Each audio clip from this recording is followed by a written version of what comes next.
मित्रांनो, गेल्या वर्षी 2025 मध्ये सर्वाधिक पाऊस झालेला आहे आणि यामुळं अतिवृष्टीमुळं मोठ्या शेती पिकाचं असं नुकसान झालेलं आहे मित्रांनो आणि यासाठी राज्य सरकारने पण मदत जाहीर केलेली होती. बऱ्याच शेतकरी बांधवांना ई-के-वाय-सीमुळं थोडी मदत मिळाली नसेल. काही शेतकरी बांधवांना मदत मिळाली असेल. काहीला रब्बीचं जे अनुदान आहे ते वितरित झालं असेल. काही शेतकरी बांधव अद्यापही प्रतीक्षेत असतील. परंतु मित्रांनो, आता याच्या ज्या याद्या आहेत, कदाचित तुम्हाला जरी मिळाली असेल, तर काही शेतकरी बांधवांना मिळाली नसतील. नेमकं आपल्याला यादीमधली रक्कम आणि आपल्याला मिळालेली रक्कम बरोबर आहे का? हे आपण आपल्या मोबाईलवरूनच चेक करू शकता मित्रांनो. संपूर्ण जिल्ह्याच्या याद्या या ठिकाणी आता उपलब्ध व्हायला सुरुवात झालेली आहे.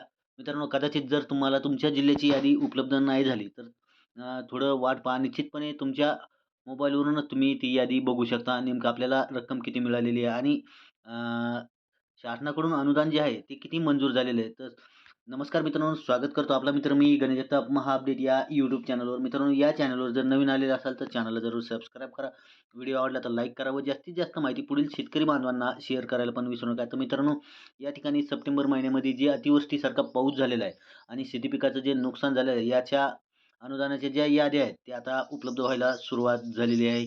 तर नेमक्या याद्या कशा बघायच्या मोबाईलवर याची माहिती आपण आजच्या या महा अपडेटमध्ये जाणून घेणार. पण अपडेटला सुरुवात करण्याआधी मित्रांनो, हा व्हिडिओ लाईक नाही केलं तरी चालेल ना. जास्तीत जास्त पुढील शेतकरी बांधवांना शेअर करा. जेणेकरून त्यांना पण लक्षात येईल की आपल्याला अनुदान किती मिळालं किंवा आपल्याला अनुदान मिळाले मग जी रक्कम आहे ती बरोबर आहे का? तर सविस्तर अपडेट आता आता आपल्या या महा अपडेटमध्ये जाणून घेऊया. तर मित्रांनो, तुम्ही तुमच्या Googleवरून, Chromeवरून किंवा कोणत्याही वेबसाईटवरून तर आता या ठिकाणी आपण Chrome ब्राउझरवर आलेलो आहे आणि या ठिकाणी आपल्याला आता आपण धुळे जिल्ह्याची यादी बघणार आहोत. तर मित्रांनो, कदाचित जर तुमच्या जिल्ह्याची तुम्हाला जर उपलब्ध नाही झाली, तर निश्चितपणे तुम्ही तर थोडी वाट पहा म्हणजे तुमच्या लक्षात येईल. तर या ठिकाणी आपण आता अ, धुळे जिल्ह्याची बघणार आहोत.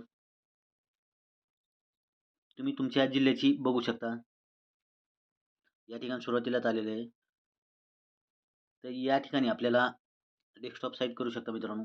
नाही केलं तरी चालतंय आणि केलं तरी चालतंय. या ठिकाणी या प्रकारचं पेज आपल्यासमोर आता ओपन व्हायलेलं आहे. थोडं वेळ घ्यायलेला आहे.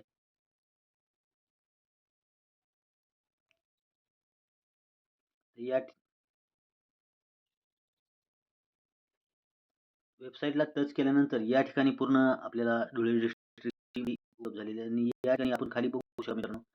नैसर्गिक आपत्ती अंतर्गत शेती पिकांच्या नुकसानीसाठी धुळे जिल्ह्यातील सर्व तालुकास्तरीय शेतकऱ्यांची नावानुसार अनुदान वितरण यादी व ई-के-वाय-सी प्रलंबित यादी या ठिकाणी उपलब्ध आहे मित्रांनो. तर या ठिकाणी आपल्याला टच करायचं आहे.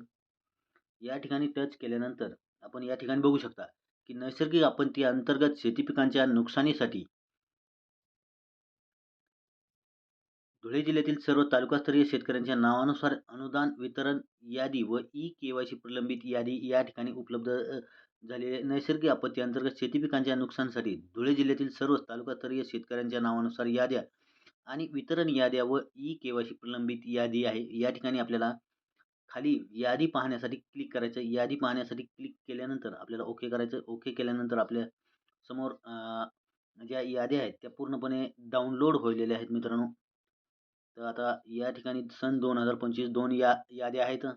तर या ठिकाणी आपण या यादीला टच करूया. थोडं वेळ घ्यायला नाही. या ठिकाणी अ, तालुका धुळे, तालुका शिंदखेडराजा, तालुका शिरपूर, तालुका साक्री या 4 जे तालुक्याच्या याद्या या ठिकाणी उपलब्ध झालेल्या आहेत. जर तुमच्या जिल्ह्याची जर नाही मिळाली, तर निश्चितपणे तुम्ही वाट पहा म्हणजे तुमच्या लक्षात येईल आणि या ठिकाणी यादीला टच केल्यानंतर हे पी-डी-एफ स्वरूपामध्ये उपलब्ध झालेलं आहे मित्रांनो. आता या ठिकाणी सुरुवातीला आपण बघू शकता. सिरियल नंबर आहे, अपलोड डेट जी आहे ती आहे या ठिकाणी. तुमचं ई-के-वाय-सी नंबर व्ही-के नंबर आहे, पंचनामा आय-डी आहे. शेतकऱ्याचं नाव आहे, या ठिकाणी ग्रामपंचायत आहे. तुमचं जे शेती क्षेत्र आहे, किती बादी या ठिकाणी आहे.